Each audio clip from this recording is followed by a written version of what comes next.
In this video, I'm going to talk about templates and how we're using them with the map book. So from the previous videos, you can see that we've used a particular template to create our layouts for the build plan. And there are a few things that you need to know about working with the templates that are used for this. And really the most important part is understanding how to make these fields work correctly. The project, state, county, city stuff, so that it'll look to the correct file and it can be populated and updated across the entire map book just by changing one piece. And so to go into this, the template itself and the block here has to be, and the key over here has to be made into a template file. A DWT, I believe, is the extension. And so yes, that is the extension. And so I'm going to open up the build plan 11 by 17 template and make a change or two just to demonstrate how things are done with it. Okay, so here is the template, and it contains the title block that has all of the I think we're familiar with what a title block is, but contains the title block. And if we would like to make a change to the title block, which is typically what we want to do, it's not totally straightforward. So the way that you change it when it's in such a template file is come over to it, select it by clicking on it, right click, and then use the block editor. And then you're going to get a whole new view where you can change a few things about it. And so maybe we want to change where it says build plan here. I'll just change it, trivially right now, build plan 2. And maybe we want to add a new field. So on the map book that we created, we saw that we had the sheet number that was picked up from the name of each layout page. It was sheet number 1, 2, 3, 4, 5, so on and so forth. And maybe we want it to say not just sheet number, but sheet 5 of 15 or something like that. Give the total sheet numbers. So what we can do is add in something here. So we have sheet number. This is a placeholder for where the number is going to go. But now we can add in an OR just by copying and pasting the text that already existed. So we'll put that right here and change this to say, I'm sorry, of, not or, of. Sheet number of. And then over here we're going to add a new attribute or attribute definition. And so I'm going to copy an existing one. So I'm just going to copy sheet number here, or snum. So copy that and paste that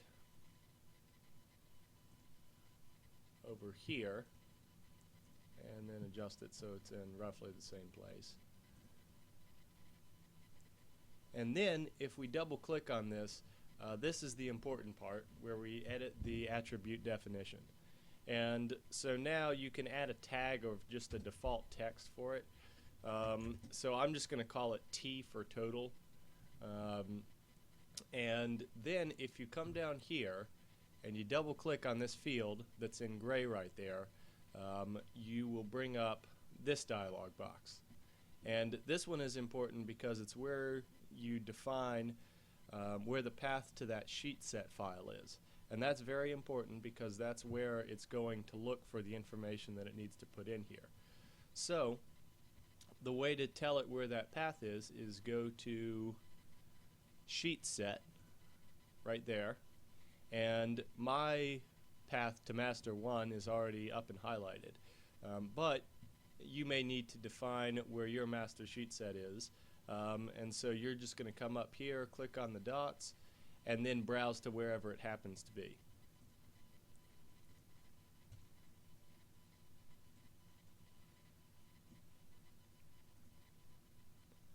And then once you find it, click open, and then it will be right here.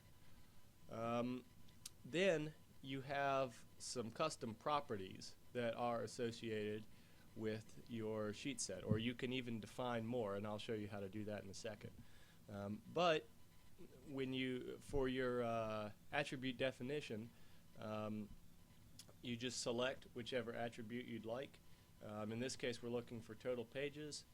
Hit OK, and then it will take the text that's at that custom sheet set property, and it will associate that with the attribute. So once you've selected that, you can hit OK, and we're not going to see it come up yet, but that's where it's going to live. And so now we can escape. This part is also important. So now we've made some changes that we'd like to save into this template, and we could come up here and hit save block, but unfortunately I think there's a bug in AutoCAD or something, but just resaving it with the same block for some reason hasn't worked for me in the past. So I come down to this tab and use save block as, and usually I'll just number these, and so the last time I did it I called it title block 3 ANSI expand A. And so now I'm going to use 4. It's just the next iteration in series. And hit OK. And what's important is to just save it with a new name so that AutoCAD knows when it looks at it to throw away all the references to the old one and use the one with the new name. So now we can come up and close the block editor. And now we're back in our template. What we need to do now is substitute the new block in where the old one was. And so how I usually do this is click on the block, find its properties, and so you have the X position, Y position, and scale. And so I'm going to write these down real quick. Actually, I already have them written down. And now when I put the new block in, because I haven't changed its outer dimensions, I should be able to just delete this block and come over to insert and insert the block and select the new one, which we've just done, title block 4, and now I'll plug in these points.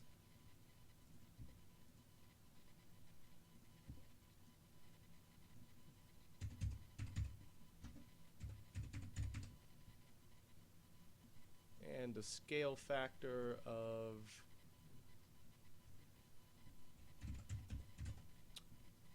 scale factor, hit OK.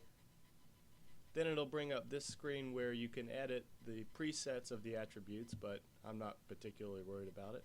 Hit OK. And now the new title block has come in. And that's great, it looks like the template's done, but there's one more important thing to do, and that is to come over to the mapbook page in the task pane. If it's not here, type in mapw space, it'll come up. Come to Tools, and then you'll want to identify template placeholders. So you use that, this window comes up. You want to identify the title block because we've deleted the old one, we have a new one we'd like to use. So now we come down to title block and then hit select placeholders and move over to it. Select the block, and now it sees title block 1 selected. You can also define other things here. The main viewport, for instance, it's already got that. We never deleted that. But you can draw a new viewport and select it in a similar way, and then when it's used in a map book, the map book will know where to place everything. This is primarily designed for easy interfacing for the map book. It's just telling the map book what pieces are what and what their functions are. And so we can go ahead and close this, and now we can save this, and this is saved as Broadplex Build Plan 11 by 17. And so now I'm going to close this, and now we're back into the old build plan. And so now if I come over to the build plan, I can rebuild it, and it'll rebuild it with the settings it used before. And now when we come over and look at it, the title block has been updated. And so now it says build plan 2, and importantly it has sheet number 8 of 9. It includes the total sheet numbers now, which is probably a desirable feature. And if we'd like to change these properties again, we just type in Sheetset, and it'll bring up the Sheetset manager. And now we browse to, we use the drop down box up here to hit open, and then browse to whatever sheet set the template is looking to for this information. And so mine is called Mastered 1. It lives in a folder called Data, and so I select that, and now the sheet set has been opened.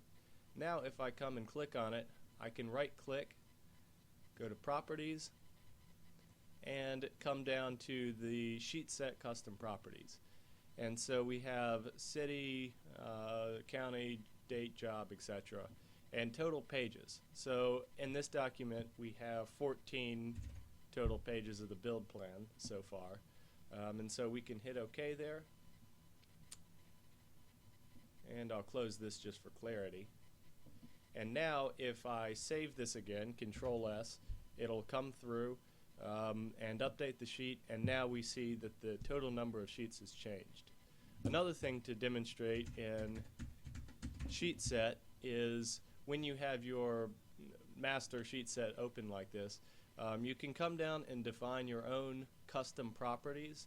So I have city, county, date, job, all the things that are used over here, but if you wanted to add another one that we haven't used previously, you can come to Edit Custom Properties and just come over here and add a whole new one.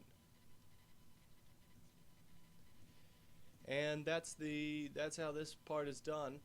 So the most important thing about using the template file in conjunction with the sheet set is making sure that each of these labels is referencing the correct location to the sheet set. And so now if I open up the template file again, I know that you will probably have to redefine where it looks to the sheet set. So now if we come over and we open up one of these sheet set areas, I'm sorry, we have to use the block editor again. So we open up the block in the block editor.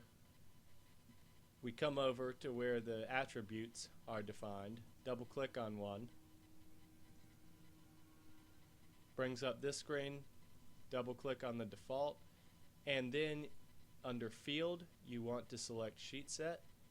You want to browse to the correct sheet set location here. You can just use the master 1 file I've sent if you like, and you just have to browse to where it's saved. Then you come over under format, you want to use title case so that it uses both upper and lowercase letters, and then you can come to property and select one of the custom properties for it. And it's important to set this up with each of your layouts so that they're all looking to the same place, to the same sheet set file. And by doing all this, it'll mean that whenever you change any of these properties in the sheet set, it'll change it globally across all of your build plan documents. If it's 1 page or 100 pages, it changes it globally across using each of the attributes.